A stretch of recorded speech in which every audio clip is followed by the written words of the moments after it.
श्रीधरा माधवा हरी श्रीधरा माधवा हरी श्रीधरा माधवा हरी वंदितो तुला वंदितो तुला हे विघ्नहरा प्रभु शरण्यरा गोपाला हे विघ्नहरा प्रभु शरण्यरा गोपाला गोपाला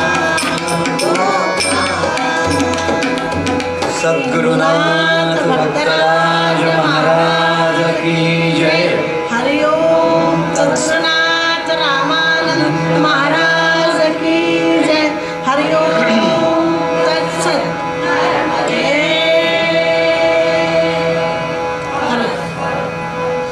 ओम नमो जी आद्या वेद प्रतिपाद्या जय जय स्वसंवेद्या आत्मरूपा देवा तोच गणेशु सकलार्थमतिप्रकाशु म्हणे निवृत्तिदासु अवधारी जोजी अकार चरण युगुल उकार उदर विशाल मकार महामंडल मस्तकाकारे हे तिन्ही एकवटले तेथ शब्द ब्रह्म कवळले ते मिया श्री गुरु कृपा नमिले आदि बीज। ओम जय परब्रह्म सनातन आदिनाथ श्री गजानन विश्वैक्य स्फूर्ति महार जय माता सरस्वती जय चराचर रूप भगवंत आत्मा अनात्मा वस्तुजात जय भागवतांचे जीवित सद्गुरुदैवत नमो नमो शांतिदाता सर्व वर्णारा तेणे श्री कृष्ण सावळा तेजाचा पीतांबर नेसला मुकुट जाला यशाचा मूढ मंद हीन दीना तारी तो शंख चक्र गदा पद्मधारी जनहित चिंता अंतरी तो क्षीरसागरी शेषशयन सौंदर्य माधुर्य गुणनिधी द्वारी जयाच्या सर्व सिद्धी ज्याच्या कृपेने प्रसिद्धी महापुरुषांची तो कमलापरी सुकुमार गोपाल वेश मनोहर त्रिलोकेश मोक्षदातार नमो भागवताकार श्रीकृष्ण। ओम नमो नारायण ओम श्री परमात्मने नमः। हरि ओम श्री कृष्ण शरणं मम हरि ओम श्री कृष्ण शरणं मम हरि ओम श्री कृष्ण शरणं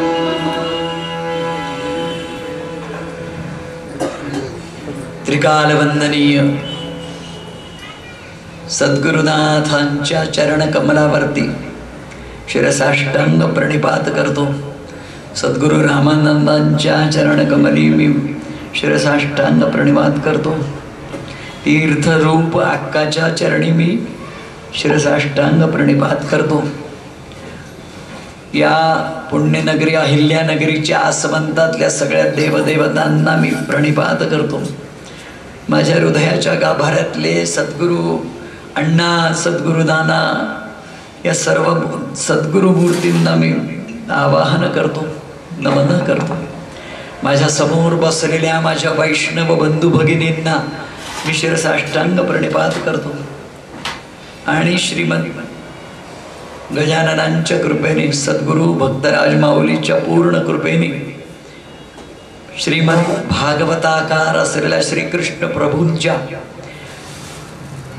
दिव्य दर्शनाला आपण आता सर्वजण त्याच्या वृंदावनामध्ये जाण्यासाठी कायेनी मनानी वृत्तीनी चित्तानी अंतःकरणाने सिद्ध होऊया आणि येत्या 8 दिवसामध्ये माझ्या सर्व इंद्रियांना मनाला बुद्धीला एक वेध एक नाद, एक नाम, एक लक्ष, एक ध्यान, एक अनुसंधान त्यांनी आपल्याला द्यावं आणि संपूर्णपणे त्याच्या आराधनेमध्ये आम्हाला समाविष्ट करून आनंद मूर्ती असलेल्या त्या परब्रह्म वस्तूने आमच्या जीवनामध्ये आनंद आनंद आणि आनंद करावा. श्रीमद भागवताचं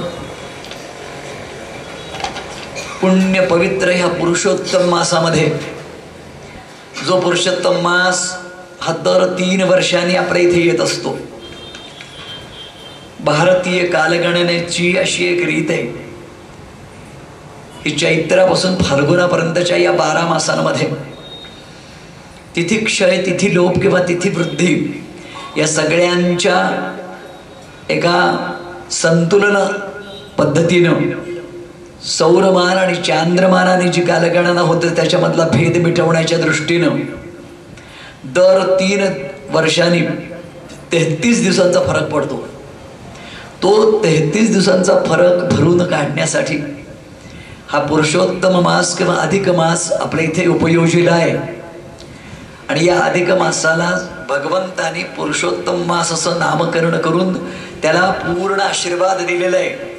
या पुरुषोत्तम मासामध्ये लग्नादी कार्य जी असतात प्रापंचिक ती मुळीच करू नये, परंतु ईश्वराच्या प्रणिधानाचं, ईश्वराच्या आराधनेचं आणि ईश्वराच्या चिंतनाचं, ध्यानाचं, मननाचं, श्रवणाचं, पारायणाचं, प्रदक्षिणेचं, परिक्रमेचं, तीर्थयात्रेचं सर्व पुण्य एकत्रित रीतीने जर कुठे मिळणार असेल तर ते या पुरुषोत्तम मासामध्ये मिळतं.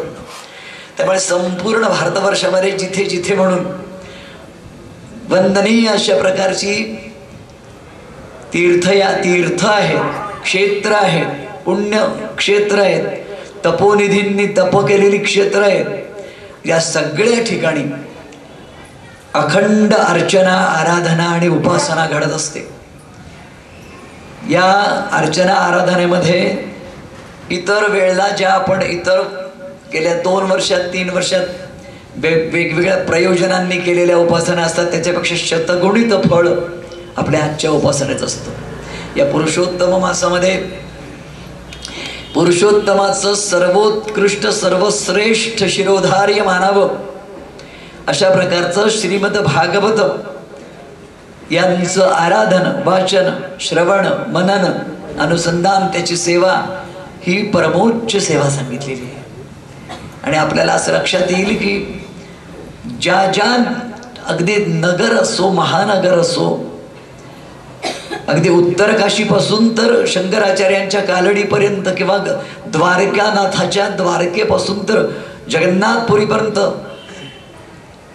अक्षरशः सहस्रावधी भागवत सप्ताह चाललेले आहेत. सहस्रावधी, 1 नाही 2 नाही, अधिक पण कमी नाही. खेडोपाडी चाललेली आहेत, मोठमोठ्या नगरांमध्ये चाललेले आहेत. भागवताचे याचं कारण काय? या पुरुषोत्तम मासामध्ये यज्ञ करतात, याग करतात, संहिता पारायण करतात, संहिता स्वाहाकार करतात, तीर्थयात्रा करतात. बद्रीनारायणापासून इथपर्यंत अक्षतृतीयेला बद्रीनारायणांचे पट उघडलेत. आपल्या संपूर्ण भारतवर्षामध्ये जर सर्वोच्च अशा प्रकारचं काही उपासनेचं आलंबन, आधार जर काही मानला असेल की जो निसंशय रीतीने असं आपल्याला आधार देतो, ज्याची शुद्धता, ज्याची पवित्रता, ज्याची आध्यात्मिकता ही वादातीत आहे. उपासनांचे अनेक मार्ग आहेत, अनेक पंथ आहेत, अनेक वेगवेगळ्या प्रकारचे संप्रदाय आहेत. आणि या सगळ्या म्हणजे आपल्या इथे प्रामुख्याने 5 संप्रदाय आहेत. शाक्त शक्तीची पूजा करतात, गणपतीची पूजा करतात, सूर्याची पूजा करतात, शैव शिवाची पूजा करतात आणि वैष्णव विष्णूंची पूजा करतात. या 5ही संप्रदायांच्या व्यतिरिक्त अनेक पंथ आणि अनेक शाखा निघालेले आहेत. पण या सगळ्यांमध्ये तसं सगळ्या नदींमध्ये गंगा श्रेष्ठ आहे, सगळ्या सागरांमध्ये जसं क्षीरसागर श्रेष्ठ आहे, सगळ्या पर्वतांमध्ये जसं आपल्याला नगाधिराज हिमालय श्रेष्ठ आहे, तसं सगळ्या उपासनांमध्ये श्रीमद भागवत श्रेष्ठ आहे. आणि या भागवताचं वाचन, मनन, श्रवण, भागवताची भागवताला तुम्हाला आता लक्षात आलं असेल, या काळामध्ये तुमचं निरीक्षण असेल तर, की भागवतांच्या पारायणांना, श्रवणांना महापूर आलाय. का हो? जिकडे पाहावे तिकडे भागवताचं श्रवण, भागवताचं पारायण, भागवताचं प्रयोजन, आयोजन, अशा प्रकारची एक लाट यावी तशी अशी का आली आहे? आपल्याला थोडं मागे वळून पाहावं लागेल आणि भागवताचं मर्म किंवा महत्त्व जे ते समजून घ्यावं लागेल. श्रीमद भागवताच्या 12 साक्षात भगवान विष्णूंनी कृष्ण द्वैपायन रूपाने अवतार धारण केला. आपण आत्ता ज्या वेळेला एक श्लोक वाचला त्याच्यामध्ये श्रीकृष्णाची 4 रूप आहेत. एक श्रीकृष्ण आला आहे देवकी गर्भभूत असा देवकी नंदन म्हणून आलेला आहे. एक श्रीकृष्ण आलेला आहे सत्यवतीच्या पोटी आलेला पराशरात्मजम व्यासम शुकतातम तपोनिधीम असे भगवान वेदव्यास जे त्यांनाही कृष्ण द्वैपायन व्यास म्हणतात. एक श्रीकृष्ण पृथासुत आहे. पृथा म्हणजे कोण? कुंती, म्हणजे अर्जुनाचंही नाव कृष्ण आहे. आणि एक श्रीकृष्णाचं नाव आहे कृष्णम नारायणम वंदे, जो बद्रीनारायण आहे तोही कृष्ण आहे. लक्षात ठेवा, नर आणि नारायणाच्या रूपानं बद्रीनारायणाच्या तिथे भगवान नारायण तपश्चर्या करतायत. आणि याच नरनारायणांनी द्वापर युगामध्ये श्रीकृष्ण आणि अर्जुनाच्या रूपानं जन्म घेतलाय, यादव कुलामध्ये आणि पांडव कुळामध्ये. त्याच्यामुळे 4ही रूपांमध्ये श्रीकृष्णांचं आपल्याला साक्षात्कार होतो. आणि ह्या 4ही रूपांचं महात्म्य, सामर्थ्य या भागवतामध्ये वर्णित आहे. भागवतामध्ये असं काय आहे बरं? एक सुंदर आहे, लहानसं तुम्हाला मी सांगतो. सगळ्यात पहिल्यांदी या भूतलावरती एकटे वेद होते. एक वेद होता, त्याचं नाव होतं ऋग्वेद.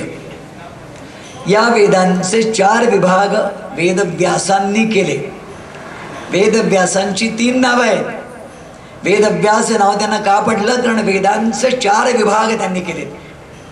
इथून आता 8 दिवस मी तुम्हाला हात जोडून सांगतो, तुम्ही रस्त्याकडे पाठ केलेली आहे आणि माझ्याकडे मुख केलेलं आहे परमात्म्याकडे. तर प्रपंचाकडे पाठ करून आनंदाने ऐका, मागे वळून पाहू नका. इथे आल्यानंतर शांत चित्ताने आपली जी कथाधारा, भागवत हे गंगा आहे, कथाधारेमध्ये आपण न्हाऊया. तुम्ही आणि मी, तुमच्यामुळे मी, माझ्यामुळे तुम्ही, असे आपण दोघे जण आनंद घेऊया. वेदव्यासांनी वेदांचे 4 विभाग केले. ऋग, यजु, साम आणि अथर्व असे 4 वेद नंतर झाले. त्याच्यानंतर आपल्याला असं दिसेल वेदव्यासांनी ब्रह्मसूत्र लिहिलीत. त्याच्यानंतर भगवान वेदव्यासांनी 18 पुराण लिहिली. आणि ही सगळी झाल्यानंतर आपल्याला असं दिसेल श्रीमद महाभारत लिहिलं. वेदव्यासाने इतकी प्रतिभा, प्रज्ञा, बुद्धी, व्यापक अशा प्रकारची क्रांत दृष्टी, समयज्ञता न भूतो न भविष्यती. वेदव्यासांचं इतकं अलौकिक स्थान आहे.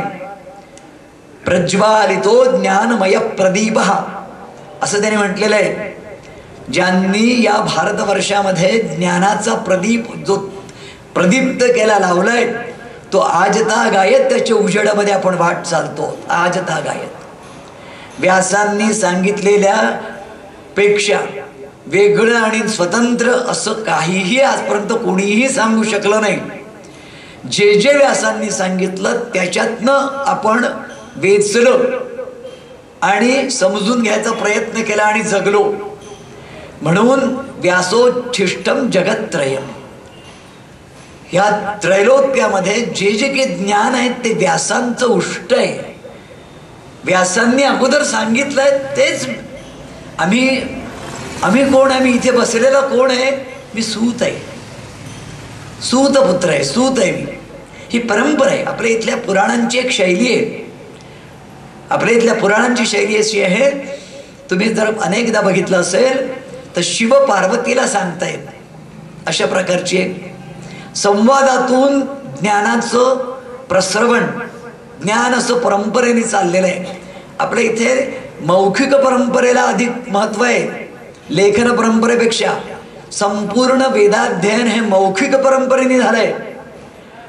दाक्षिणात्य असो की उत्तर भारतीय असो, मौखिक परंपरा म्हणजे गुरुने शिष्याला सांगायचं, शिष्याने पाठ करायचं, शिष्याने प्रशिष्यांना सांगायचं, प्रशिष्यांनी आपल्या शिष्यांना सांगायचं, या परंपरेने आलेलं आहे.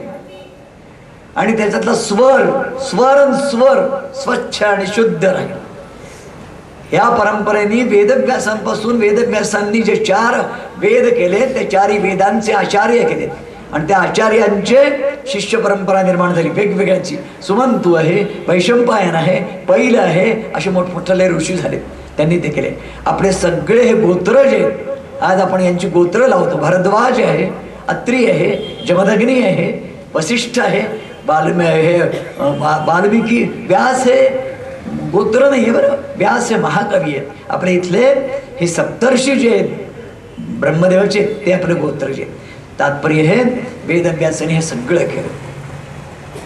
आणि सगळं केल्यानंतर सुद्धा बरं, दुसरी गोष्ट एक ध्यानात ठेवा की वेदांपासून तर आज आमच्या भक्तराज महाराजांपर्यंत, आमचे भक्तराज महाराज ही अत्यंत अवघड आणखी अनाकलनीय अशी विभूती होऊन गेलेली आहे. तिचं आकलन अजूनही यथार्थपणे आपल्याला झालेलं नाही, इतकी ती निगूढ विभूती आहे. त्यांच्या गुरूंनी त्यांना दिलेला अधिकार आहे. त्यांची पद म्हणजे गीता और भागवत जैसी उनकी पद होंगे असं त्यांनी म्हटलेलं आहे. ते हे भागवत आहे जे आपण वाचतो आहोत. त्यांच्या पदांमधला आशय आणि त्यांच्या पदांमधलं मर्म आणि त्यांच्या पदांमधला अर्थ हा सद्गुरूंनी त्यांची संपूर्ण सगळ्या प्रकारची बरदास्त केल्यानंतर प्रस्फुटित झालेली सरस्वती आहे त्यांची. त्यामुळे ती रचना नाही आहे. रचना आणि निर्मिती याच्यातला फरक आहे. There is a difference between creation and composition. रचना जी असते ती रचून केली जाते आणि निर्मिती जी असते ती उत्स्फूर्त असते. भक्तराज महाराजांची मी काल इथपर्यंत, कारण ही अक्षुण्ण परंपरा आहे संतांची, वेदव्यासांपासून तर इथपर्यंत. आणि या सर्वांनी एका विचारधारेचा आश्रय घेतलेला आहे. त्या विचारधारेचं नाव वैदिक विचारधारा आहे. ही वैदिक आणि औपनिषदिक, सगळ्यात पहिल्यांदी काय वेद, त्याच्यानंतर काय उपनिषद, त्याच्यानंतर काय आरण्यक, आणि त्याच्यानंतर मग पुराण, त्याच्यानंतर भाष्य. या परंपरेने आमचे इथलं संबंध वाङ्मय. आणि या संपूर्ण वाङ्मयाला आम्ही वंदन काय करतो, वेदोखिलम धर्ममूलम असं म्हटलेलं आहे. वेद हे अखिल धर्मांचं मूळ आहे. धर्म एकच आहे, इथला धर्म एक आहे. त्याचं नाव हिंदू नाही, त्याचं नाव सनातन धर्म आहे. एष धर्म सनातन, असं प्राचीन काळापासून ज्याला आर्य धर्म, सनातन धर्म असं म्हटलं जातं, तो हा सनातन वैदिक धर्म आहे, ज्याच्यातून वैदिक विचारसरणी प्रसृत झालेली आहे. आणि जिचा अनुवाद सगळ्या ऋषींनी, मुनींनी, संतांनी, कवींनी, महाकवींनी कधीपासून केलाय, लाखो वर्षांपासून, हजारो नाही, माझे शब्द ध्यानात ठेवा, लाखो वर्षांपासून करत आलेलं आहे. आपल्या इथली जी काही एक स्थिती आहे यांची एकेका युगाची, ती आपल्या पंचांगामध्ये सांगितलेली आहे. कलियुगाचं वयोमान 4,32,000 आहे. त्याच्यातले काही वर्ष आत्ता झाली आहे. त्याच्या अगोदर द्वापर, त्याच्या अगोदर त्रेता, त्याच्या अगोदर सत्य, त्रेता, द्वापार आणि कली या चतुर्युगांच्या 7 फेऱ्या झाल्यानंतर ब्रह्मदेवाचं एक दिवस होतो. 7 फेऱ्या झाल्या की 28 महायुग होतात. युगे 28 विटेवरी उभा, असा हा 28 विटे युग पर्यंत उभा असलेला आमचा पांडुरंग आहे. तात्पर्य हे की वेदांचं, उपनिषदांचं, त्याच्यानंतर आरण्यक. आरण्यक म्हणजे काय, बृहदारण्यक उपनिषद ही उपनिषद आहेत, अरण्य आहेत. आरण्यक याचा अर्थ अरण्यामध्ये ऋषीवर्यांनी ज्ञानसत्र केले. ज्ञानसत्रांमध्ये ऋषीवर्यांनी चर्चा आणि चिंतन आणि वाद आणि विवाद हे सगळं करून जे ब्रह्माचं चिंतन केलेलं आहे आणि ब्रह्मसूत्रांवरती भाष्य केलेलं आहे. They are the commentaries of the Brahmasutra. ब्रह्मसूत्रांवरची ती कॉमेंट्री आहे, भाष्य आहे ते आरण्यक म्हणजे. आणि तुम्ही सगळे सुविद्य आहात म्हणून एखाद्या वेळेला चुकून जर माझ्या मुखातून इंग्रजी वाक्य निघालं तर असे रागवू नका. तुम्ही म्हणाल की आम्हाला तुम्ही असं मध्येच, असं नाही, स्वाभाविक रीतीने निघतं. तात्पर्य हे की असं पाझरत भागवतापर्यंत कसे आलो आपण. औपनिषदिक तत्वज्ञान आहे, वैदिक तत्वज्ञान आहे, पौराणिक तत्वज्ञान. आपल्या इथे आपण ज्या वेळेला एखादा हे म्हणतो, संकल्प म्हणत असतो, श्रीमद्भगवतो महापुरुषस्य विष्णोराज्ञया प्रवर्तमानस्य अद्य ब्रह्मणे द्वितीय परार्धे श्री श्वेतवाराह कल्पे द्वितीय परार्धे.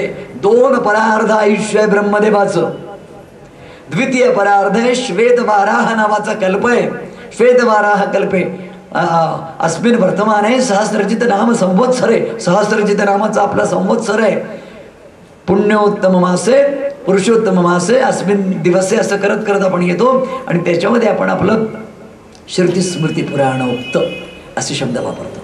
श्रुती म्हणजे वेद, जे ऐकू आले आहेत, जे ऋषीवर्यांना ऐकू आले आहेत ते वेद आहेत. वेद रचलेले नाहीत अशी आमची श्रद्धा आहे. वेद रचलेले नाहीत, वेद अपौरुषीय आहेत, वेद ऐकू आले आहेत, वेद निर्माण झाले आहेत.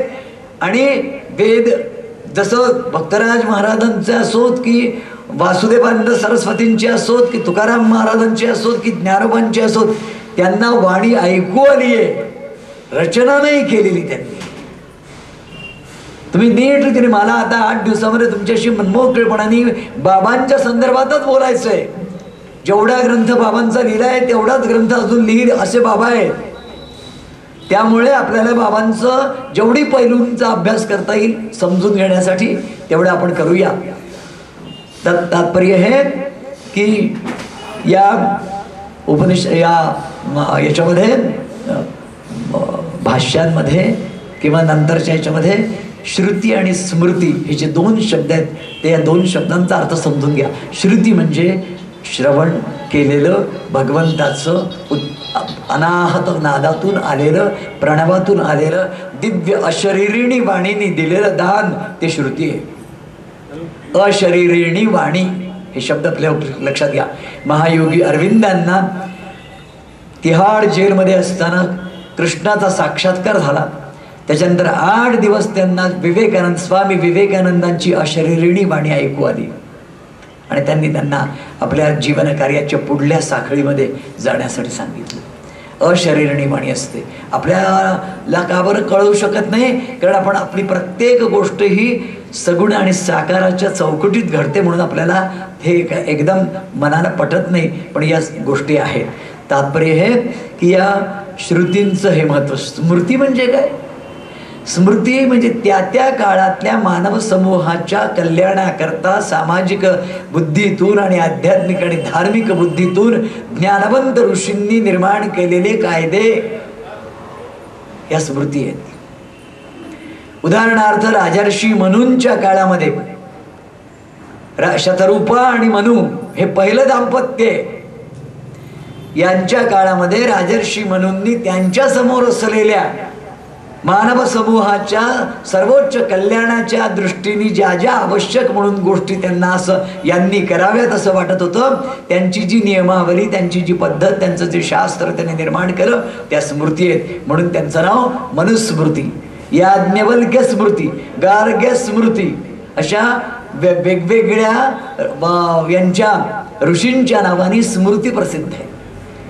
स्मृती ह्या त्यांनी, ते कोण होते? आमचे ऋषी हे वैज्ञानिक होते, आमचे ऋषी हे समाजशास्त्रज्ञ होते, आमचे ऋषी हे धर्मपुरुष होते, आमचे ऋषी हे मानवी कल्याणाचे उद्गाते होते. व्यक्ती आणि समष्टी दोघांच्याही कल्याणाकरता त्यांनी तपश्चर्या केली होती हजारो वर्षांची. आणि त्याच्यातून त्यांना जे ज्ञान प्राप्त झालेलं होतं त्या ज्ञानातून त्यांच्या समोर असलेल्या मानव समूहाच्या कल्याणासाठी त्यांनी जे केलंय त्या स्मृती आहे. श्रुती स्मृती. तिसरी झाली पुराण. पुराण ही 18 पुराण आहे. या 18 पुराणांमधलं शेखरीभूत पुराण म्हणजे श्रीमद भागवत पुराण आहे. त्यांनी कोणती पुराणं लिहिली असं जर मला विचारलं तर मी तुम्हाला थोडक्यात त्यांची नामावळी वाचून दाखवतो, म्हणजे एकदा आपल्याला लक्षात येईल की किती पुराणं लिहिलेली. ब्रह्मपुराण ही सगळी वेदव्यासांनी लिहिलेली आहे. पद्मपुराण, विष्णुपुराण, शिवपुराण, लिंगपुराण, गरुड पुराण, नारद पुराण, श्रीमद भागवत पुराण, अग्निपुराण, स्कंद पुराण, भविष्य पुराण, ब्रह्मवैवर्त पुराण, मार्कंडेय पुराण, वामन पुराण, वराह पुराण, मत्स्य पुराण, कूर्म पुराण आणि ब्रह्मांड पुराण अशी 18 पुराणं वेदव्यासांनी लिहिलेली आहेत. आणि ही कुठे लिहिली? वेदव्यासांची शम्यक नावाचा आश्रम आहे, तो सरस्वती नदीच्या तटावरती आहे. ही सरस्वती नदी आपल्याला असं दिसेल, आपल्या इथल्या जेवढ्या परमपवित्र नद्या आहेत, प्रातस्मरणीय नद्या आहेत, आपल्या इथल्या नद्या ह्या भौगोलिक फक्त सत्य नाहीत. They are not only geographical truths, they are deities. त्या देवता आहेत. गंगा ही देवता आहे, नर्मदा ही देवता आहे, शरयू ही देवता आहे. यांची दर्शनं झालेली आहेत, यांनी दर्शनं दिलेली आहेत. श्रीमद वासुदेवानंदांना नर्मदेनी दर्शन दिलं आहे, गजानन महाराजांना दर्शन दिलेलं आहे, गंगेने दर्शन दिलेलं आहे. सगळे लोक असे सांगायचं ह्या ज्या पवित्र अशा नद्या आहेत, या पवित्र नद्यांमधल्या मानस सरोवरातून या नद्या जन्माला आलेल्या आहेत. अलकनंदा, मंदाकिनी, भागीरथी या सगळ्यांची नावं घेऊन श्री गंगा जान्हवी जन्माला आलेली आहे. यमुना, त्याच्यानंतर शरयू जी अयोध्येला वाहते ती सुद्धा पार याच्यामधून आलेली आहे, मानस सरोवरातून. आणि सरस्वती ही हिमालयाच्या पुढे शिवालिक टेकड्यामुळे आहेत, मानस सरोवरातून पूर्णपणे अशी येऊन ती आपल्याला असं दिसेल. बद्रीनारायणाच्या तिथून आपण ज्या वेळेला वरती जातो, माना नावाचं गाव आहे आणि त्या ठिकाणून पलीकडे आपल्याला चायनाची बॉर्डर, तिबेटची बॉर्डर दिसायला लागते. त्या ठिकाणी एक स्थान आहे, त्या ठिकाणी व्यासगुंफा आहे. तुम्ही जर आता गेला, नागपूरवी जर नसेल गेला तर आता जाल त्यावेळेला आठवणीने व्यासगुंफेमध्ये जा. या व्यासगुंफेच्या जवळ गणेश गुंफा आहे. या ही व्यासगुंफा सरस्वती नदीच्या तीरावरती आहे, काठावरती आहे. सरस्वती नदी ही इतकी मोठी होती, वेदकालीन नदी आहे. या नदीचं नाव आपण नदी म्हणतो, वेदकाली याला नद म्हणायचे. हिचं पात्र 7 ते 8 मैल रुंद होतं. मी काय बोलतोय? वैदिक सरस्वतीचं पात्र, हे माझे शब्द नाहीत, हे माझे मला आदरणीय वंदनीय असलेले कैलासवासी विष्णू श्रीधर वाकणकर, पुरातत्ववेत्ता आमच्या उज्जैनीचे, त्यांनी केलेला वैदिक सरस्वतीचा शोध आहे. आणि त्या शोधामधून त्यांनी काढलेला हा निष्कर्ष आहे. ही वैदिक सरस्वती जी आहे ही तुडुंब अशा प्रकारची 7-7 मैल पात्र रुंद असलेली अशी नदी होती. आणि ही आज गुप्त आहे. गुप्त आहे अर्थ असा, ही भूमिगत झालेली आहे, ही प्रवहमान आपल्याला पाण्याच्या जमिनीवर पृष्ठभागावर दिसत नाही. परंतु हिचं महात्म्य आणि गंगेचं महात्म्य इतकं अपरंपार आहे. जिथे जिथे 2 नद्या आहेत त्या ठिकाणी आपण त्रिवेणी म्हणतो, सरस्वती गुप्त आहे म्हणतो. जिथे जिथे 2 नद्या आहेत, गंगा, यमुना आणि सरस्वती, या तिघांचा संगम अलाहाबादला आहे, तिथे सरस्वती आहे. आणि ही सरस्वती निघते आहे जिथून त्या सरस्वतीच्या काठावरती व्यासांचं गुंफा आहे. त्या व्यास गुंफेमध्ये व्यास बसलेले आहेत. आता मी तुम्हाला सरळ अधिक याच्यात न घालता, कारण आपल्याला आज वेळेवरी थांबायचं पण आहे आणि उशीर पण झालेला आहे, त्यामुळे सर्व गोष्टींचं भान ठेवून आपण चालणार आहोत. महर्षी व्यास वयोवृद्ध आहेत, तपोवृद्ध आहेत, ज्ञानवृद्ध आहेत. महाभारतामध्ये आणि व्यासांसारखी दिव्य दृष्टी कुणालाही नाही. लक्षात ठेवा, महाभारतातल्या धृतराष्ट्र नावाच्या कौरवांच्या राजाला, पित्याला, दुर्योधनाच्या, जो आंधळा आहे त्याला कुरुक्षेत्रावरती जे काही घडत होतं ते सगळं पाहून सांगणं, या दोन्हींची जबाबदारी संजय नावाच्या त्यांच्या एका सारथ्याला सांगितली होती. या सारथ्याला भगवान वेदव्यासाने दिव्य दृष्टी दिली आणि त्या दिव्य दृष्टीने त्या काळामध्ये आपल्या आसनावर बसून, आपल्या दालनामध्ये बसून धृतराष्ट्राला तो त्याच्या शेजारी बसून धर्मक्षेत्रे कुरुक्षेत्रे समवेता युयुत्सवा मामका पांडवाश्चैव किम कुर्वत संजय, ते काय करतायत कौरव याच्या ते कुरुक्षेत्रावरचे, यांचा इत्थंभूत इतिहास, चक्षुर्वै सत्यम इतिहास संजय सांगतोय. ही दिव्य दृष्टी कोणी दिली त्याला? भगवान वेदव्यासाने दिली. भगवान वेदव्यासाने आपल्या आश्रमात बसून कुरुक्षेत्रावरच्या या संपूर्ण कुरुक्षेत्राचं दृश्य पाहिलंय, मनात ठेवलंय आणि ते केल्यानंतर त्याचं चिंतन करून त्याचं लेखन केलेलं आहे.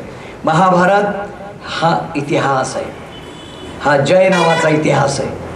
कुरु आणि पांडू यांच्या मुलांचा म्हणजे कौरव आणि पांडव यांच्या याचा महाभारत ही कलहाची कथा आहे. महाभारतामध्ये कलह आहे, महाभारतामध्ये मत्सर आहे, महाभारतामध्ये युद्ध आहे, महाभारतामध्ये विनाश आहे. महाभारताचा महानायक भगवान योग योगेश्वर श्रीकृष्ण आहे. या महानायकाच्या आविर्भवनाच्या अवताराचे प्रयोजन आहे. त्यांनी त्याच्या प्रयोजनामध्ये त्यांनी सांगितलेलं आहे की परित्राणाय साधूनां, मी सज्जनांचं संतांचं साधूंचं रक्षण करेन. विनाशाय च दुष्कृतां, मी दुष्टांचं निर्दालन करेन. मी राक्षसांचं दुष्टांचं अत्याचारी लोकांचं अनित्य आणि असत्य यांचा आश्रय घेऊन या जगताला छळणाऱ्या पिळणाऱ्या लोकांचं मी निर्दालन करेन. परित्राणाय साधूनां विनाशाय च दुष्कृतां, आणि मी धर्मसंस्थापना करेन. धर्मसंस्थापनेचा अर्थ असा आहे जो सनातन धर्म आहे, जो शाश्वत धर्म आहे, जो चिरंजीव धर्म आहे, जो सकल कल्याणाचं मूळ आहे. त्या धर्माचं कल्याण करायचा अर्थ काय आहे? यथा राजा तथा प्रजा. प्रजा जर चांगली व्हायची असली तर राजा धार्मिक पाहिजे. राजाची प्रजा ही कोण आहे? पुत्र आहे. या पृथ्वीचा तो पती आहे आणि प्रजा हे त्याची पुत्र आहे. त्यामुळे राजा जर बिघडला तर पृथ्वीही रडायला लागते आणि प्रजाही आक्रंदन करायला लागते. धर्माधिष्ठित जर राज्य करायचं असेल तर युधिष्ठिरासारखा अलौकिक समज्ञ योगज्ञ बुद्धीचा शांत धर्मज्ञ त्याला राज्यावर मी बसवीन, ही कृष्णाची आकांक्षा आहे. श्रीकृष्णांनी एकच आकांक्षा आयुष्यभर पाळली. श्रीकृष्णाला कधीही राजा व्हायचं नव्हतं आणि तो कधीही राजा झाला नाही. श्रीकृष्ण राजा आहे, तो कोटी कोटी हृदयांवरचा राजा आहे, भक्तांचा राजा आहे, गोकुळचा राजा आहे. तो द्वारकेचा राणा नाही आहे. द्वारकेला राजा उग्रसेन आहे, द्वारकेला दादा बलराम दादा आहे. कृष्ण त्या ठिकाणी नुसता कोण आहे? योजना प्रतिपालस्य योजकस्तत्र दुर्लभः, असा श्रीकृष्णाची त्या ठिकाणी भूमिका आहे. तर सांगायचं तात्पर्य हे की श्रीकृष्णाचा हा हेतू होता आणि या हेतूच्या सिद्धीकरता श्रीकृष्ण परमात्म्याने भूतलावरती अवतीर्ण झाला. हे करण्याकरता आपल्याला असं दिसेल त्याला त्याच्या अवताराच्या पूर्वी या भागवताचं आपल्याला जे महत्त्व जे आहे ते हे की वेदव्यास उदास झाले. वेदव्यास उदास झाले, लक्षात घ्या. वेदव्यासांचं वचन आहे ऊर्ध्वबाहुर्विरौम्येष नचकच्छ शृणोतु मी. मी उंच बाहू करून समस्त विश्वाला आक्रंदन करून सांगतोय, पण माझं कोणी ऐकत नाहीये. ऊर्ध्वबाहुर विरौम्येष नचकच्छ शृणोतु मी. कोणी काय सांगतायत वेदव्यास? धर्माद अर्थश्च कामश्च सकिमर्थम न सेव्यते. धर्माने अर्थ आणि काम यांचा उपभोग घ्या. धर्माने तुमच्या जीवनामध्ये पुरुषार्थामध्ये 4 पुरुषार्थ आहेत: धर्म अर्थ काम आणि मोक्ष. हे आजही प्रत्येकाच्या जीवनात आजही एक लक्षात घ्या. मी तुमच्याशी 21व्या शतकातल्या विज्ञानाच्या सुवर्णयुगात जरी बोलत असलो तरी तुमच्या जीवनाची सारी पाळंमुळं प्राचीन सांस्कृतिक जीवनामध्ये आहेत आणि त्यांचं परिपालन तुम्ही आजही करता आहात. हे मी तुम्हाला 8 दिवसामध्ये शेकडो वेळा दाखवून देणार आहे. तुम्ही कुठल्याही तऱ्हेने आम्ही आधुनिक युगातले आणि मागला आमचा काही संबंध नाही आहे, आमची वैज्ञानिक दृष्टी आहे आणि आम्हाला कुठल्याही तऱ्हेने नवीन जुनं काही सांगू नका असं शेखी मिरवू शकत नाही. तुमचा देह फक्त या काळातला आहे. तुमचं मन, बुद्धी, चित्त आणि अंतःकरण यांच्यामधल्या ज्या काही स्पंदन आहेत, यांच्यातली जी मुळं आणि पाळं आहेत, यांच्यातली जी नाळ आहे ती संपूर्णपणे श्रीकृष्णाच्या काळापर्यंत पोचलेली धागा. आणि तो तुम्ही आजपर्यंत सांभाळता आहात. जितकं सांभाळता येईल तितकं सांभाळता आहात. आणि म्हणून आपण भागवताला बसलो. 2च गोष्टी कराव्या माणसाने. Either you reject the whole or you accept the whole. तुम्हाला मी तर या दृष्टिकोनातून एक प्रोफेसर या नात्यांनी माझ्या अनेक लोकांशी अनेकदा वाद झाले, परंतु मी एकदा स्वीकारलंय माझ्या सद्गुरूंना भक्तराज म्हणून. आता मी भक्तराजांच्या बद्दल कुठल्याही प्रकारचं मी हे सोडतो ते धरतो असं नाही म्हणणार. मी समग्रपणे त्यांना स्वीकारेन. गजाननाला स्वीकारेन, वैदिक परंपरेला स्वीकारेन, त्याला मी बेछूटपणे आम्ही अर्ध घेतो आणि अर्ध सोडतो असं नाही करणार. तो काय म्हणतोय, मग माझे सद्गुरू काय म्हणते हे जर मी नाही समजलो तर मी सद्गुरूंचं हे अनुसरण केल्याचं मला भाग्य किंवा पुण्य लागणार नाही. तात्पर्य हे की या सगळ्याच्या याच्यामध्ये आपल्याला असं दिसेल भगवान वेदव्यास उदास का बरं झाले. एवढं सगळं निघून ज्या भगवान वेदव्यासांनी श्रीकृष्णांच्या मुखकमलातून निसृत झालेली जगदंबा आमची सप्तशती भगवद्गीता आपल्या हाताने लिहिली. सप्तशती भगवद्गीता. गीता कोण आहे? आपली आई आहे. पूज्य विनोबा म्हणतात, गीताई माऊली माझी, तिचा मी बाळ नेणता, रडता पडता घेई उचलो निकडेवरी. अशी माझी आई आहे ती. भगवद्गीतेने 5,500 वर्ष झाली इथल्या भरतभूमीतल्या प्रज्ञावंत पुरुषांना मार्ग दाखवलाय. भगवत पूज्यपाद आदी शंकराचार्यांपासून तर आमच्या परमपूज्य वरदानंदांपर्यंत जेवढे म्हणून सत्पुरुष झाले तर सगळ्यांना या भगवद्गीतेने मार्ग दाखवलेला आहे. आजही भगवद्गीतेवरती हात ठेवून आम्ही सुप्रीम कोर्टातली शपथ घेतो. माझ्या सगळ्या देशबंधूंनी राष्ट्रभक्तांनी या मातृभूमीच्या सुपुत्राने फाशीच्या तख्तावर जाताना फक्त हातात काय घेतलं असेल? भगवद्गीता घेतली आणि वंदे मातरम म्हणून ते प्राणांच्या आपल्या पैजा लावून अमर होऊन गेलेले. भगवद्गीतेतला शब्द माझ्या जीवनाला आजही आधार देतो. ती माझी आई आहे. एक लहानशी नेहमी करता सूचना देतो, आपल्या शेजारी झोपलेल्याला डिस्टर्ब करू नका. कळलं? त्याला त्याच्या समाधीत शांतपणे राहू द्या आणि त्याच्याकडे पाहून तुम्ही डिस्टर्ब होऊ नका. तुमचं एकचित्त आपलं इकडे राहू द्या. बिचारा काय थकलाय, किती वाजता झोपलाय, काय त्याला त्रास आहे आपल्याला माहिती नाहीये. आणि इतकं सुश्राव्य प्रवचन ऐकून जर तो झोपू शकतो तर हा माझ्या प्रवचनाचा निखालच परिणाम आहे. तुम्ही जागे राहता याचाच अर्थ काहीतरी गडबड आहे.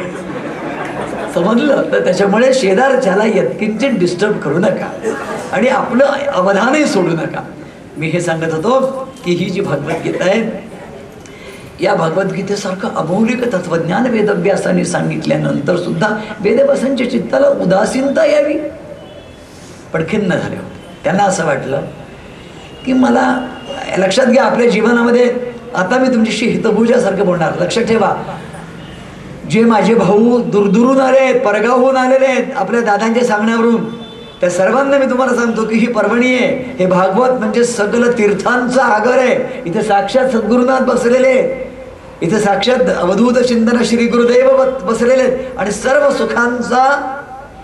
सुखांचा आगर जे रूप पाहता लोचने सुख झाले वो साजणे. रूप पाहता लोचने सुख झाले वो साजणे.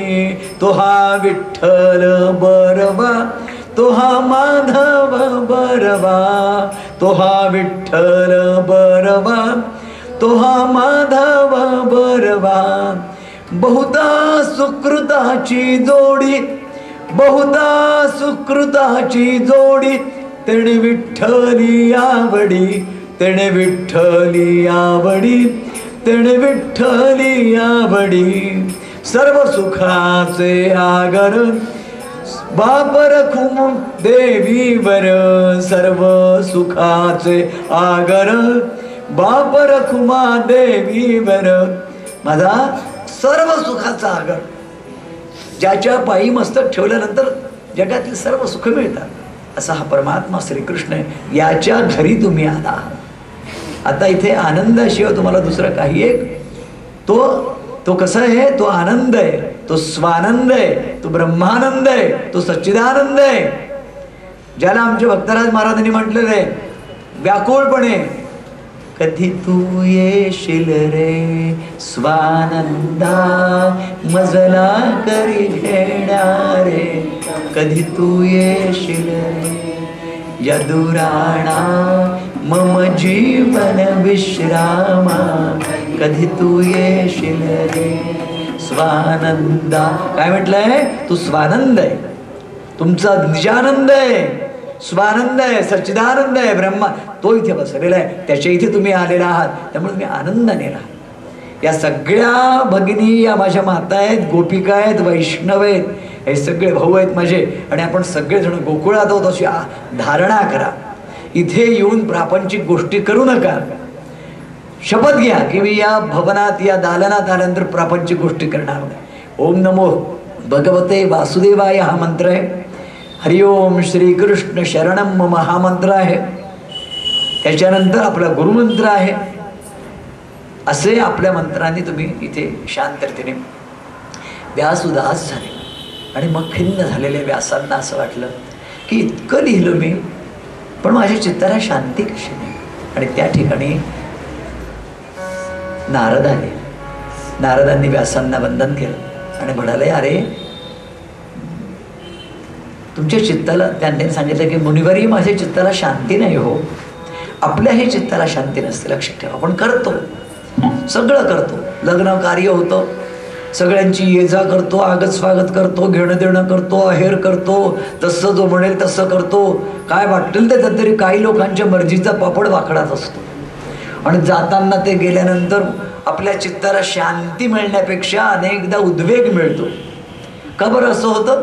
कारण आपल्या या सगळ्या करण्यांमध्ये घडे कर्म ते सांग काही घडे ना, अशी कुठेतरी त्रुटी असते. त्यांनी व्यासांना सांगितलं, भगवान वेदव्यासा तुम्ही सगळं केलं, पण तुम्ही व्यावहारिक आणि सामाजिक आणि जनतेचं तात्विक कल्याण करण्याचा प्रयत्न केला, तुम्ही आपलं कल्याण केलंच नाही. पहा, दोन गोष्टी आहेत. आत्मा नसतो, आपल्या कल्याणासाठी जर तुम्हाला काही करायचं असेल तर तुम्ही प्रेम भक्ती त्या भगवंताची श्रीकृष्णाची अवतार कथा गा, पूर्ण प्रेम भक्तीने. जगदोद्धार होईल का नाही होईल? जगदोद्धार आणि आत्मकल्याण हे दोन गोष्टी असतात. जगदोद्धाराच्या मागे जे लागतात त्यांच्या हातातून जर आत्मकल्याण निसटून गेलं तर त्यांना वैफल्य आणि उद्वेग मिळतो. पण आत्मकल्याण परिपूर्ण झाल्यानंतर जर जगदोद्धारा करता राहिला तर त्याच्या हातून जगदोद्धार परमेश्वर म्हणेल तेवढाच होतो. एका परमेश्वराशिवाय पूर्ण कोणीही नाही, कोणीही नाही. त्याच्यामुळे व्यासाने म्हटलं, मग काय करू मी? तुम्ही भगवंताचं मधुर सुंदर असं चरित्र गा. लक्षात ठेवा, श्रीकृष्णाच्या चरित्र इतकं मधुर, श्रीकृष्णाच्या चरित्र इतकं सुंदर, आनंद देणारं, मोक्ष देणारं, ज्ञान देणारं असं दुसरं कुठलंही चरित्र नाही, कुठलंही चरित्र नाही. श्रीराम आणि श्रीकृष्ण हे आमच्या हृदयाचे ठोके आहेत. आमच्या भारतीय हृदयाचं स्पंदन आहे. जे बंद झाले तर आम्ही समजू की भारतीय हृदयातला प्राण गेला. आमच्या संस्कृतीचे, आमच्या श्रद्धेचे, आमच्या अध्यात्माचे, आमच्या उपासनेचे, आमच्या विचारांचे हे अनुल्लंघ्य आदर्श आहेत आणि दोघांचंही आम्ही अनुकरण करू शकत नाही. मर्यादा पुरुषोत्तम श्रीरामचंद्रांचंही आम्ही अनुकरण करू शकत नाही आणि वयाच्या 7व्या वर्षी गोवर्धन करांगुलीवर धारण करणाऱ्या भगवान श्रीकृष्णाचंही आम्ही अनुकरण करू शकत नाही. हे अत्यद्भुत आहे. ही शुद्ध चैतन्याची, परब्रह्माची परिपूर्ण अशा प्रकारची अवतीर्ण अशी रूपं आहेत आमच्याकरता आलेली. व्यासांनी ठरवलं की मी हे करतो आणि मग व्यासांनी गणपतीला आपलं लेखक घेतलं. बद्रीनारायण हे श्रीमद भागवताचं जन्मस्थान आहे. सरस्वतीच्या तटी भगवान वेदव्यासाने भगवान श्रीकृष्णांचं ध्यानावस्थित तद्गतेन मनसा समाधी अवस्थेत केलेलं जे संपूर्ण वर्णन आहे ते श्रीमद भागवत आहे. लक्षात ठेवा, 1,00,000 श्लोकांची संहिता महाभारताची आहे. 1,00,000 श्लोक आहेत महाभारतामध्ये. भागवतामध्ये 18,000 श्लोक आहेत. भागवताचे 12 स्कंध आहेत आणि या 12 स्कंधांमध्ये 18,000 श्लोकांमध्ये ही संहिता लिहिल्या गेलेली आहे. संहिता शब्दाचा अर्थ काय? माझी तुम्हाला विनंती आहे, अगदी मोकळेपणाने तुम्ही मला जे तुम्हाला समजणार नाही ते मोकळेपणाने विचारा. फक्त काय करा, सकाळच्या सत्रात झालं तर मला चिठ्ठी देऊन द्या, मी दुपारच्या सत्रात उत्तर देईन. दुपारच्या सत्रात असलं मला चिठ्ठी देऊन द्या, मी दुसऱ्या दिवशी सकाळी उत्तर देईन. पण तुमच्या माझ्या सद्गुरू माऊलीच्या कृपेने तुमच्या प्रश्नांचं उत्तर तुम्हाला देऊन तुम्ही जितकं निश्चिंत आणि जितकं निस्संदेह होता येईल तितकं होण्यासाठी आपण एकत्रित आलो. हे आपलं एक शिबिर आहे, हे आपलं साधना शिबिर आहे. भागवताचा हा ज्ञानयज्ञ आहे. हे जसं गुरुचरित्र असतं तशा प्रकारचं हे 7 दिवसांचं आपलं चरित्र आहे. आता हे केव्हा आणि कसं झालं वगैरे आपण ते पाहणार आहोत. याच्यामध्ये या श्रीमद भागवताच्या या महापुराणामध्ये काय काय असतं त्याने सांगितलंय. याच्यातून आपल्याला असं दिसेल 10 विभाग असतात कोणत्याही महापुराणाचे. त्याच्यामध्ये असतं सर्गः, प्रतिसर्गः, वंश, मन्वंतर, वंशानुचरित आणि अशी 5 लक्षणं जी आहेत ही या पुराणांची लक्षणं असतात. याच्यामध्ये ही 5ही ग्रंथ ही लक्षणं याच्यामध्ये आहेत. सर्ग म्हणजे सर्व पदार्थांची, या पृथ्वी तलावरच नाही तर या चराचरामध्ये असलेल्या सकल पदार्थांची उत्पत्ती कशी झाली त्याचा शोध ज्याच्यात घेतलेला असतो त्याला म्हणायचं सर्ग. विसर्ग शब्दाचा अर्थ आहे की सर्गाच्या उत्पत्तीच्या विपरीत. ते म्हणते की प्रतिसर्ग नावाचा, प्रलयाच्या वर्णनाला प्रतिसर्ग असं म्हणतात. 2 गोष्टी आहेत ज्याचा सर्ग हा शब्द आलेला आहे सृज सर्जती या धातूपासून. सृज सर्जती या धातूचा अर्थ आहे निर्माण होणे, निर्माण करणे. जे जे निर्मित झालेलं आहे ते ते नष्ट पावणार आहे हा सिद्धांत आहे. त्यामुळे जे जे तुम्हाला दिसतंय यच्च किंचित जगत सर्वं दृश्यते श्रूयते पिवा तत्सर्वं लीयते, ते संबंध लयाला जाणार आहे. लयाला जाणे म्हणजे प्रलय. त्याच्यामध्ये तुम्ही मी सगळे झालो. तुम्ही मीच नाही, आकाश, पृथ्वी, आकाश, तेज, वायू, हे जे काही पृथ्वी, आप, तेज, वायू, आकाश ही पंचमहाभूत एकमेकांमध्ये विसर्जित होत होत लयाला पावणार आहे. आणि तुम्हीच आम्ही सगळे जर कोणी असो तर पांचभौतिक पुतळे आहोत. तुमच्यामध्ये पृथ्वी पण आहे, आप पण आहे, तेज पण आहे, वायू पण आहे, आकाश पण आहे. या सगळ्यांचे तुम्ही कोण आहात? पांचभौतिक पुतळे आहे.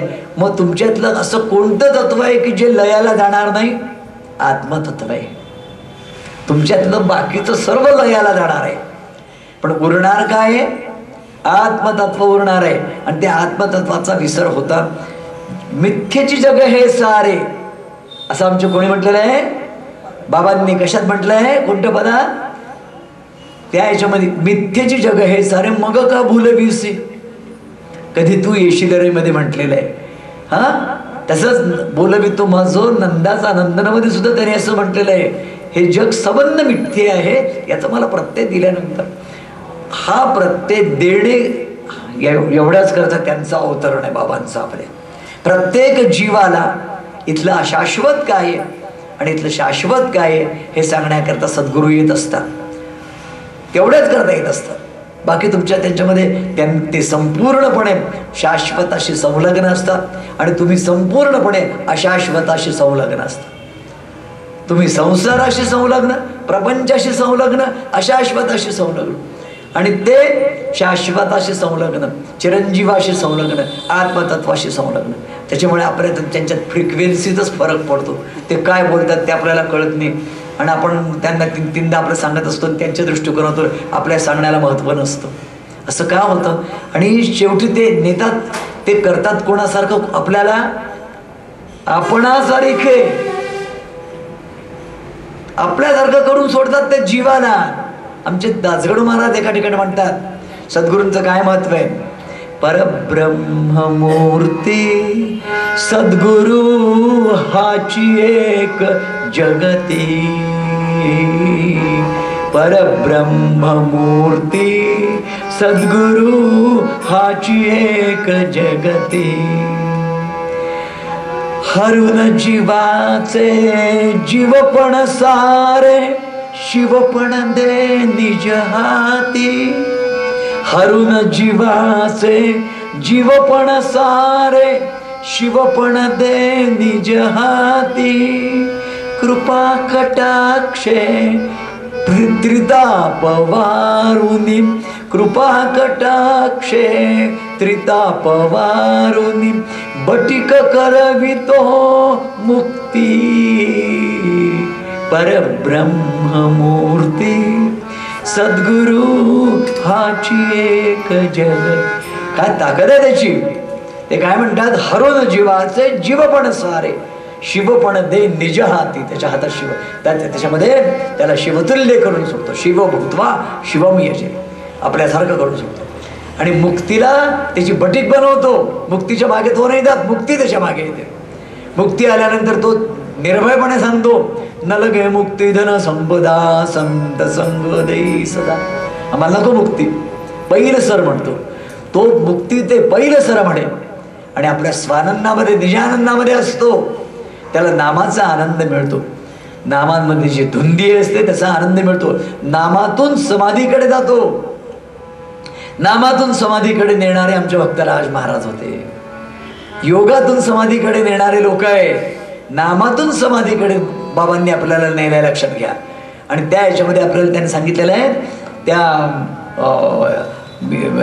अशासाठी तुम्हाला सांगतोय की हे सगळं करण्यासाठी त्या भगवंताचं जे चरित्र आहे ते ज्या वेळेला व्यास महर्षींनी लिहिलं त्यावेळेला व्यास महर्षींना खऱ्या अर्थाने आनंद आणि शांती मिळाली. परम भाग्य त्यांना जीवाचं हाती आलं. आणि मग व्यास म्हणजे तुमच्या आमच्यासारखेच, आपण त्यांच्यासारखे आहोत. आपल्यामध्ये तुम्हाला सांगतो तत्वतः आपल्यामध्ये आणि आपल्या या पूर्वजांमध्ये काहीही फरक नाही. प्रिन्सिपली आज सुद्धा आपली स्थिती कशी आहे, माझ्याजवळ जे उत्तम असेल ते मला कोणाला द्यावंसं वाटेल, माझ्या मुलाला. आलं का लक्षात. माझ्याजवळ जे उत्तम असतं त्याची किल्ली मी मुलगा एकदा मोठा झाला की त्याच्या हातात देतो की बाळा आयुष्यभर मी हे सांभाळलं, आता तुला दिली, आता तू त्याचा मालक. सद्गुरूंना सर्वात प्रिय कोण असतो, सत्शिष्य.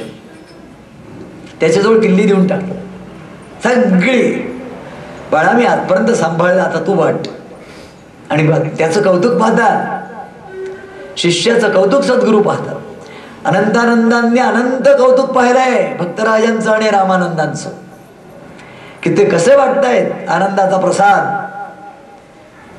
भक्त आनंदानंदांनी साईबाबांना सांगितलंय, साईबाबांच्या आज्ञेने त्याने भक्तराजांना. अशी ही परंपरा. पुत्र हा शिष्य, सत्शिष्य हा सद्गुरूचा औरस पुत्र असतो. दोन प्रकारचे पुत्र आहेत लक्षात ठेवा. एक वंशपुत्र आहेत आणि एक ज्ञानपुत्र आहे. जो ज्ञानातला पुत्र असतो तो सत्शिष्य असतो आणि वंशातला पुत्र असतो तो आपल्या पोटी आलेला पुत्र असतो. पण तोही आत्माबाई पुत्रस्य, त्याला सुद्धा देण्याची, आपल्याजवळचे जे मौल्यवान असेल ते त्याला देण्याची इच्छा असते. व्यासांना इच्छा झाली, इतकं सुंदर मी भागवत लिहिलंय, आता हे कोणाला देऊ, हे कोण ग्रहण करेल आणि कोण वाटेल या पृथ्वीतलावरती. व्यासांनी भागवत लिहिलंय त्यावेळेला व्यास तपोवृद्ध आहेत, ज्ञानवृद्ध आहेत. आणि त्यांना अशी व्यक्ती पाहिजे की जी चिरंजीवपणे ही भागवताची धारा प्रवाहमान ठेवेल, अशी व्यक्ती. ज्ञान आणि बोध आणि वैराग्य आणि भक्ती यांची धारा कोणाला देऊ. व्यासांना उत्तर झाले. भगवान सदाशिवांनी व्यासांच्या पोटी जन्म घेतला. शंकरांना अगोदरच मायेचा इतका भय, 12 वर्ष आईच्या पोटातून बाहेरच नाही आले. मग बाहेर जे आले ते एकदम घराकडे न पाहता जंगलात जायला लागले. व्यास व्याकुळ होऊन अरे पुत्रा थांब असं म्हणे. पहा व्यासांमध्ये एक बाप आहे, कधी विसरू नका. मी जे आता तुम्हाला सांगतो की माझं त्यांचं नातं आहे, तुमचं त्यांचं नातं आहे. बापाच्या हृदयामध्ये पुत्राबद्दलचं जे वात्सल्य भरभरून वाहत असतं ते व्यासांच्या जवळ आहे. आणि व्यास व्याकुळ चित्ताने पुत्रा थांब. आणि तो कसा आहे, शुका सारिखे पूर्ण वैराग्य ज्याचे, वसिष्ठा परी ज्ञान योगेश्वराचे. अशा प्रकारचा व्यासांचा हा पुत्र जो आहे शुक, हा वैराग्याची धगधगीत वैराग्याची मूर्ती आहे. बालोन्मत्त पिशाच्यवत अशी अवस्था आहे, परमहंस अशी अवस्था आहे. आणि दिव्य दिगंबर अशा प्रकारची ती मूर्ती आहे, अवधूत मूर्ती आहे. हे लक्षात घ्या. ज्याला देहाचं भान नाही, विदेही आहे. विदेही हे विशेषण महाभारतामध्ये काय किंवा याच्यामध्ये काय, रामायणात काय किंवा भागवतात काय, सर्वांना नाहीये. विदेहराज जनक, विदेहराज निमी आणि विदेही शुकदेव, सगळ्यांना विदेह हे विशेषण नाहीये. तर हे जे व्यास आहे शुकदेव आहेत हे आपल्या पूर्ण ब्रह्मस्वरूप आहेत. सद्गुरु गजानन महाराजांना, दासगडू महाराजांनी हा शुकदेव भागवतीचा असं म्हणून उपमा दिलेली आहे.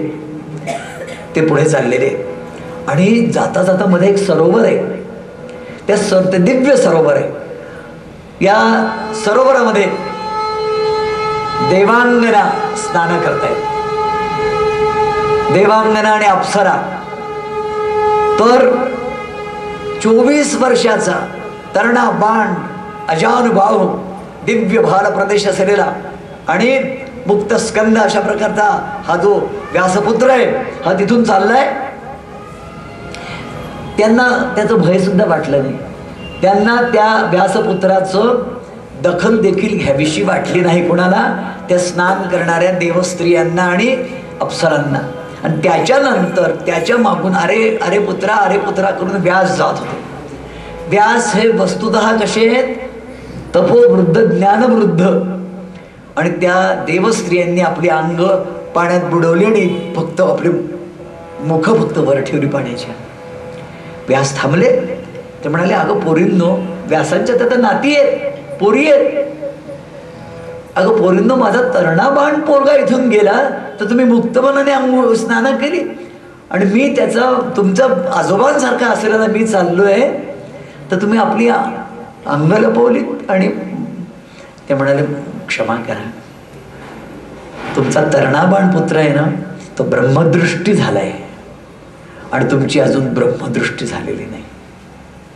ब्रह्मदृष्टी ज्याची झाली असते ना त्याला सर्वं खलविदं ब्रह्म हे तो जगत असतो, भोगत असतो, पाहत असतो. त्याच्या दृष्टीला जगत दिसतच नाही. आरती ज्ञानराजा महाकैवल्य तेजा सेविती साधू संत मनुवेधला माझा. आरती ज्ञानराजा लोपले ज्ञान जगी हित नेणती कोणी. अवतार पांडुरंग नाम ठेवियले ज्ञानी. नुसता स्वर द्या. आरती ज्ञानराजा प्रगट गुह्य बोले विश्व ब्रह्माची केले. ज्ञानोबाच्या दृष्टीला विश्व दिसतच नव्हतं, ब्रह्म केलेलं आहे. सर्वं खलविदं ब्रह्म. जेवढं म्हणून दिसतंय ते ब्रह्ममयच आहे. अशी ब्रह्मदृष्टी ज्यांची असते त्यांना विश्वातलं भासमान तत्व नाहीच दिसत, जगत दिसतच नाही. त्यांना एकच दृष्टी दिसत असतं, इदं ब्रह्मम, अयं ब्रह्मा, अहमैव ब्रह्मा, सोयं ब्रह्मा, सर्वं खल्विदं ब्रह्मा, सोहम ब्रह्मा, ब्रह्ममयं इदं जगत. ही त्याची दृष्टी असते. आणि मी कितीही विद्वान असो, जोपर्यंत माझी दृष्टी ब्रह्मदृष्टी झाली नाही तोपर्यंत मला भेददृष्टी असते. भेददृष्टीला मला स्त्री आणि पुरुष, उंच आणि नीच, गोरा आणि काळा, ज्ञानी आणि अज्ञानी, राजा आणि रंग या सगळ्या द्वैतातून ऐसी माझी भक्ती देवा. बाबा आपलं बोलताय, तुम त्यांचं नाही.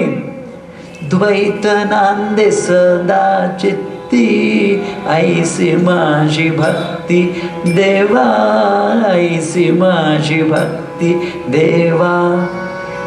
सदा द्वैत नांदताय माझी चित्तामध्ये. ही माझी स्थिती आहे, ही माझी स्थिती ते वर्णन करतायत. त्यांची स्थिती तशी नाहीये, रामदासांची स्थिती तशी नाहीये. भजन सकळ गेले चित्त दुश्चित्त झाले, ही स्थिती माझी आहे. म्हणजे लक्षात ठेवा, सगळ्या संतांनी आपली करुणा केलेली आणि आपली अवस्था आपल्या पदांमधून चितारून आपल्याला बोध केलेला आहे. ते अवस्थेच्या वर गेलेले आहेत, त्यावेळेला ती आपली अवस्था. लक्षात ठेवा, तुम्हाला जर का पाण्याचा तुम्हाला एखाद्या दृश्याकडे पाहायचं असेल तर तुम्हाला दृश्यापासून वेगळं व्हावं लागतं. एक चित्र तुम्हाला पाहायचं आहे तर त्या दृश्यापासून तुम्हाला वेगळं झाल्याशिवाय ते चित्र दिसेल का? द्वंद्वातीत अवस्थेपासून वेगळं झाल्याशिवाय निर्द्वंद्व अवस्था काय हे सांगू शकत नाही, अशी पुरुष आहे. हे लक्षात घ्या. तुकाराम महाराज ज्यावेळेला म्हणतात आपुले मरण पाहिले मी डोळा, मी माझं मरणाचा सोहळा पाहिला, असं तुकोबाराय म्हणतात. जगद्गुरु आमचे तुकाराम महाराज ते वेगळे होतात, आम्ही पापपुण्य वेगळे. तुकोबाराय म्हणतात आम्हाला पापही नाही पुण्यही नाही. ही स्थिती येते तेव्हा ते पापपुण्य. आपली गंमत काय? आपली गंमत अशी की आपण त्याच्यात आसक्त आहोत, त्याच्यामध्ये बुडलेलो आहोत, त्याने भिजलेलो आहोत, आणि भिजलेल्याची जाणीव आहे आणि कोरडेपणाचं पण जाण आहे. अंगावर वस्त्र आहे की नाही याचं भान नव्हतं गजानन महाराजांना.